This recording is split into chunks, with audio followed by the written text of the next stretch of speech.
Dissolution of partnership firm. But when we talk about dissolution means dissolving, liquidate कर देना, ख़त्म कर देना. हम अपनी पार्टनरशिप फर्म को ख़त्म कर रहे हैं बेटा, right. We will dissolve our partnership firm. How we will dissolve our partnership firm? सारे एसेट्स को सोल्ड कर देंगे बेटा. हमने अपनी अगर फर्म को डिसॉल्व करना है, ख़त्म करना है, तो हम अपने बिजनेस के सारे एसेट्स को सोल्ड कर देंगे. और एसेट सोल्ड करके हमारे पास जो कैश आएगा उससे हम सबसे पहले अपनी एक्सटर्नल लाइबिलिटीज़ की पेमेंट करेंगे. Creditors, bank overdraft, outstanding expenses, bank loan, external liabilities, उनकी पेमेंट कर देंगे. After that we will pay partners loan. After that, we will pay partners' capital, and then we will distribute the remaining amount amongst the partners in their profit sharing ratio. This is according to Section 48 of Partnership Act, that at the time of dissolution of partnership firm, amount realized from sale of asset is used first of all to pay off the external liabilities, then for the payment of partners' loan, then partners capital, and remaining amount is to be distributed amongst the partners in profit sharing ratio. So how this accounting arrangement is to be done, how we need to do that particular thing? बेटा जी, एक asset को sold करेंगे और उसका profit record करेंगे. 4 लाख के asset को हमने 5 लाख में सोल्ड किया, हमें 1 लाख का प्रॉफिट हुआ. Profits are to be credited. हमने 3 लाख के एसेट को 2,50,000 के लिए सोल्ड किया, हमको 50,000 का लॉस हुआ. एक एक एसेट के प्रॉफिट और लॉस को कंसिडरेशन में रखेंगे तो it will take a long time. So to reduce our time, what we need to save the time, how this accounting is generated? First of all, we will open a new account known as realization account. This is nominal in nature, and this account is opened so that any profit or loss arises on sale of asset and payment of liabilities is debited and credited to one single account, realization account. हम अपने assets का बेटा balance होता है debit balance को ख़त्म करने के लिए करेंगे credit. Realisation account debit to asset account, first entry. और ये अमाउंट हम किस पे करेंगे बेटा? बुक वैल्यू पे.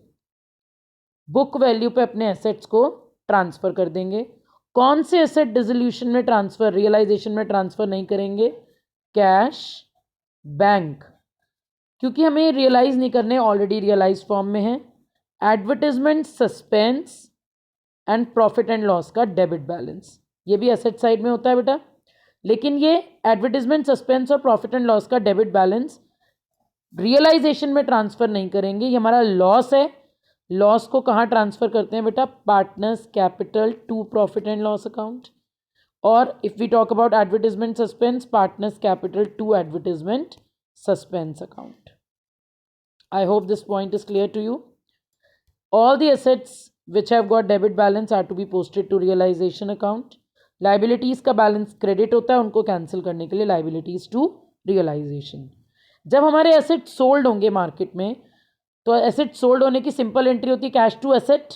अब हम टू एसेट ना लिख के क्या लिखेंगे? टू रियलाइजेशन, क्योंकि हम एसेट के बैलेंस को ऑलरेडी रियलाइजेशन में पोस्टिंग कर चुके हैं. Cash account debit to realisation account. जितने पे एसेट सोल्ड हो रहा है, 5 लाख का सोल्ड हो रहा है तो 5 लाख, 8 लाख का सोल्ड हो रहा है तो 8 लाख. यहाँ पे सेल प्राइस को कंसिडर करेंगे, बुक वैल्यू से कंसिडरेशन में नहीं रखेंगे. एसेट कैंसिल किस पे होंगे, ट्रांसफ़र कैसे होंगे रियलाइजेशन में? बुक वैल्यू पे. और कैश टू रियलाइजेशन किससे होगा? रियलाइज प्राइस पे, सेल प्राइस पे. If any partner took over any asset, partner is the receiver, partners capital account debit to realisation account. Liability pay करी तो रियलाइजेशन टू कैश. लाइबिलिटी किसी partner ने pay करी तो फर्म का expense, तो रियलाइजेशन अकाउंट डेबिट, और firm partner को देगा realisation to partners capital account. Unrecorded asset sold होगा तो भी यही एंट्री आएगी बेटा, cash to realisation. Unrecorded asset taken over by the partner, partners capital. यानी कि अनरिकॉर्डेड एसेट्स और लाइबिलिटीज़ के लिए भी सेम एंट्री रहेंगी, whether they got sold in the market और taken over by the partner. Unrecorded asset की transfer entry नहीं होती क्योंकि उसका डेबिट बैलेंस नहीं था, वो पूरा हमारा प्रॉफिट है।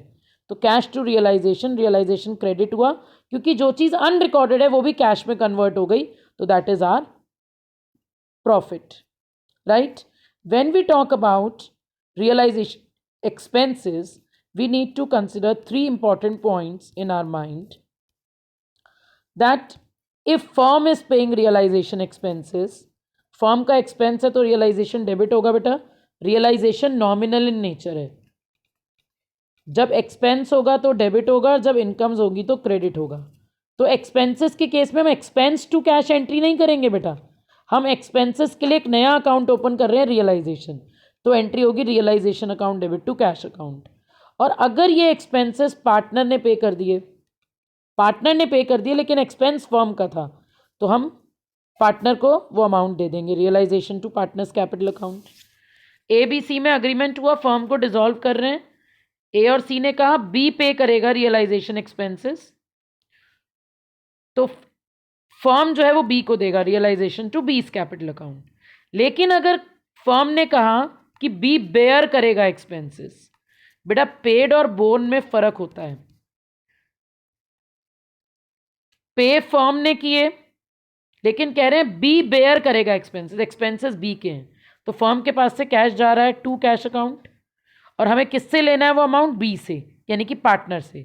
तो if realisation expenses are paid by the firm but to be borne by the partner, वो एक्सपेंस पार्टनर का था, तो एंट्री होगी partners capital account debited to cash account. Partner से लेना है और कैश जा रहा है। अगर फर्म के पास से कैश जा रहा है तो कैश क्रेडिट होगा, फर्म का एक्सपेंस है तो रियलाइजेशन डेबिट होगा। अगर हमें पार्टनर से कुछ लेना है तो partners capital debit, and if we are liable to pay to the partner, partners capital account credit होगा। These 4 points we need to keep in our mind for revising realisation expenses. Please go through illustration number 1 and 2 to revise this particular concept in detail. कोई भी doubt हो मुझसे 1 और 2 में, या आप मुझसे फ़ोन करके पूछेंगे। इसके बाद आता है जनरल रिजर्व हो, P&L हो, इसको हम पार्टनर्स कैपिटल में डिस्ट्रीब्यूट कर देंगे, general reserve to partners capital account. Partner के रिलेटिव का लोन तो रियलाइजेशन में ट्रांसफर होगा, Mrs A's loan, Mrs B's loan, लेकिन अगर पार्टनर का लोन होगा तो वो रियलाइजेशन में ट्रांसफर नहीं होगा, उसकी डायरेक्ट एंट्री होगी partners loan account debited to bank account. तो which liability is not transferred to realization account, partners loan, general reserve. Only external liabilities are to be transferred to realization account. अगर हम partner loan की payment कर रहे हैं, वो हमारा कोई एसेट लेके जा रहा है, तो हमारी एंट्री होगी partners loan account debit to realisation account. Cash नहीं जा रहा हमारे पास से, partners loan to realisation. Partners loan है 80,000 का और मैं पे कर रही हूँ 78,000 बेटा, तो मेरे पास से कैश कम जा रहा है। पार्टनर्स लोन 80,000 टू बैंक 78,000, तो मुझे प्रॉफिट हो रहा है 2,000 का, वो क्रेडिट होगा। उसी तरह से अगर 80,000 की जगह मैं 84,000 पे कर रही हूँ लोन के, तो I am paying 4,000 more, that is my loss, realisation account debit. All liabilities are to be paid whether it is given in the question और not, but following liabilities are transfer to realisation but not paid. कौन सी liabilities realisation में transfer होंगी लेकिन payment नहीं करना? First is investment fluctuation fund, joint life policy reserve, आपने अगर जो रिजर्व्स अपने लिए बना के रखे हैं, प्रोविजन फॉर डाउटफुल डेट्स, हम डेटर्स पे प्रोविजन बनाते हैं, डेटर्स पे जो प्रोविजन बनाते हैं उसकी भी पेमेंट नहीं करनी होती, और depreciation reserve. Most important point, you need to put a star mark in your notebook, ये पॉइंट ज़रूर रिवाइज करके जाना होता है एग्जाम में बेटा। Then we will follow the next point कि कौन कौन से फंड्स रियलाइजेशन में ट्रांसफ़र नहीं होते। एम्प्लॉयज़ प्रोविडेंट फंड ट्रांसफ़र होता है बेटा, employees provident fund external liability है, लेकिन जनरल रिजर्व है, प्रॉफिट एंड लॉस है, वर्कमैन कॉम्पनसेशन फंड है, ये रियलाइजेशन में ट्रांसफ़र नहीं होंगे, they are to be distributed amongst the partners in profit sharing ratio. But if claim is given in the question, तो वर्कमैन कंपनसेशन फंड को realisation में transfer भी करेंगे और पेमेंट भी करेंगे। आप हमेशा इसको पार्टनर्स कैपिटल में ट्रांसफ़र नहीं करना चाहते और रियलाइजेशन में ट्रांसफ़र करना चाहते हो वर्कमैन कॉम्पनसेशन फंड को, तो वो ट्रीटमेंट नहीं होगा बेटा। लेकिन एक जगह डालना, ऐसा ना हो कि आप रियलाइजेशन में भी डाल दो और पार्टनर्स कैपिटल में भी डाल दो, तो वो रॉन्ग हो जाएगा, राइट। फॉर एग्जाम्पल मेरा वर्कमैन कॉम्पनसेशन फंड 80,000 है और क्लेम है 50,000। दो ट्रीटमेंट हम इसके कर सकते हैं बेटा, या तो हम डालें by workman compensation fund 80,000 to cash 50,000, अपने आप पार्टनर्स को 30,000 का बेनिफिट मिल जाएगा, रियलाइजेशन में आ जाएगा। दूसरा ट्रीटमेंट है मैं बाय वर्कमैन कॉम्पनसेशन फंड करूं 50,000 टू कैश 50,000 और जो बचा हुआ 30,000 है वो पार्टनर्स में डिस्ट्रीब्यूट करूं। दोनों कंफर्टेबल है आइटम, जो आपको ट्रीटमेंट इजी लगे आप वो ट्रीटमेंट फॉलो कर सकते हो बेटा। Next point, when creditor took over any asset in full settlement, कोई भी लाइबिलिटी, क्रेडिटर नहीं कोई भी लाइबिलिटी अगर सेटल हो जाती है, कोई एसेट ले जाते हैं, उसकी कोई जर्नल एंट्री नहीं होगी, क्योंकि हम पहले ही रियलाइजेशन टू एसेट, एसेट को भी कैंसिल कर चुके हैं और क्रेडिटर टू रियलाइजेशन, क्रेडिटर को भी हम कैंसिल कर चुके हैं, तो इसकी कोई भी एंट्री नहीं होगी। बट इन केस क्रेडिटर 40,000 का है और हम उसको एसेट दे रहे हैं 32,000 का और फुल सेटलमेंट नहीं लिखा, तो हमें बचे हुए 8,000 क्रेडिटर को पेमेंट करनी पड़ेगी और एंट्री होगी realisation account debited to cash account.